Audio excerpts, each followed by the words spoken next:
How's it going, everyone? Josh Armijo here. I hope everybody's doing good and well and stuff. I got an album review to do for you, and I'm going to show it to you right now.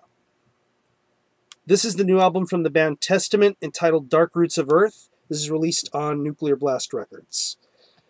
Now, Testament need absolutely no introduction if you are a diehard fan of thrash metal and classic heavy metal. But just in case you are not too aware of them, they are based out of Oakland, California. And this is, to me, in my opinion, one of the most respected, most popular, most well-known thrash metal bands to come out of the Bay Area. I mean, if the Big Four were to ever be reworked or reimagined, you would definitely need to have a place for Testament in there somewhere. This band has had so many good albums, so many memorable songs, just that fierceness in the stage presence, just incredible songwriting, awesome vocals, amazing riffs and solos, great drums and bass. This is a band that really has had it all. They've had their ups and downs throughout the years, but still they've managed to come back out on top and do things the right way, as only Testament know how to do it. I mean, I love The New Order, I love Practice What You Preach, and I love Souls of Black. Those are some great Testament records to me. Really just how memorable some of the songs were. I mean, preferably Practice What You Preach. That's the Testament record that sticks out to me the most. I couldn't really get into their later stuff, preferably towards the mid to later 90s era stuff, mainly like Low and The Gathering. Not that I didn't like it, it's just that I really could never get into it as time progressed. And, yeah, there was the hiatus. Everybody had their own things to do. Alex Skolnick had his jazz project. Chuck Billy was battling some kind of illness, some kind of cancer of some sort. He's beaten it since then. And we get to 2008, and we get to the formation of Damnation. This basically was a return to the Testament that we all knew. That aggression, that speed, that tenacity, just the greatness in Chuck Billy's vocals. Seeing Alex Skolnick and Eric Peterson do what they do best with the guitar. Greg Christian playing bass so good, and Paul Bostaph hitting those drums very hard. Just a lot of great memorable stuff. And since that record, they've been on the warpath. They've been active, they've been touring, they've been making music, just doing everything, a little bit of everything within that time period. Now we get to 2012, and we have their latest release entitled Dark Roots of Earth. I want to say this is their 10th full length, because honestly, I really personally wouldn't consider First Strike Still Deadly an actual album. It's just reworked songs, but think of it however you will, I guess. It's 9 tracks, and it runs about 51 minutes in length. The bonus edition includes 3 different covers from Queen, Scorpions, and Iron Maiden. The Powerslave cover is great, by the way, and an extended track. They bring in Gene Hoglan this time to do the drums. If I'm not mistaken, Gene Hoglan played with Testament on their 1997 album Demonic.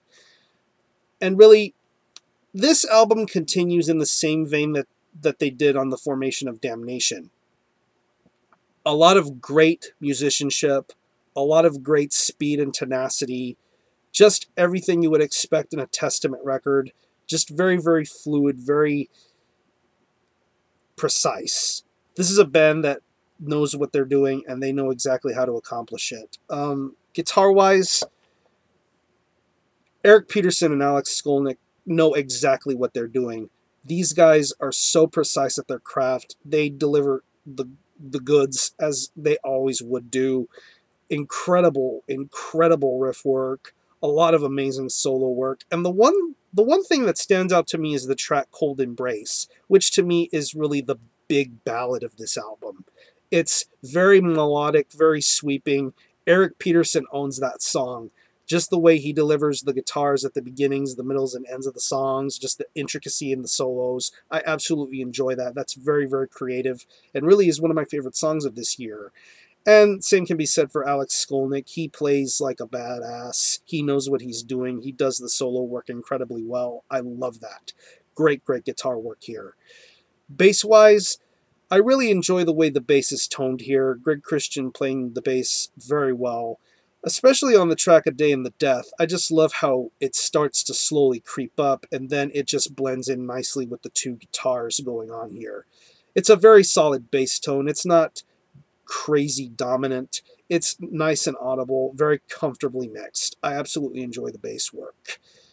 Drum-wise, it's Gene Hoglan. What else would you expect from Gene Hoglan? He delivers many different varieties here, from the more melodic, slower parts to the faster, thrashier parts, the thrash beats, the breakneck speeds, really solid double bass, and the inclusion of blast beats, which I've heard many people have different mixed opinions about, but honestly, I don't really see what the fuss is about. I think it's a nice little addition to the drum work here, and really, it's played very well. I really enjoy it. And of course, we get to Chuck Billy. If you know Chuck Billy's vocal style, he has a very rugged kind of a singing vocal. Just the way he belts out the singing is really good, even to the more harsher, roaring kind of vocals, because personally, I like Chuck Billy as a singer as opposed to a screamer or growler. That's just a personal preference of mine. I like them both, but I happen to prefer him singing better than growling. But really, when he delivers what he delivers here, it sounds great. Just that conviction, just that snarl. It's just really good. I absolutely enjoy what Chuck Billy does this time around, and really, the guy's a warrior. The guy knows what he's doing, and he just delivers great, great vocal patterns. And of course, there's always going to be some kind of catchiness with the lyrics. I mean, if you take the opening track, Rise Up, that seems like a song that's definitely going to get a lot of crowd reaction if they play that live. Same can be said to the lead-off single, True American Hate. Just a lot of great playing on words, I guess. Of course, nothing you haven't heard before, but still, this is what Testament know how to do, and they deliver the goods as far as lyrics goes to me. After giving this album a few listens, I can definitely say that I think this is a very solid Testament record. It exceeded my expectations just a little bit.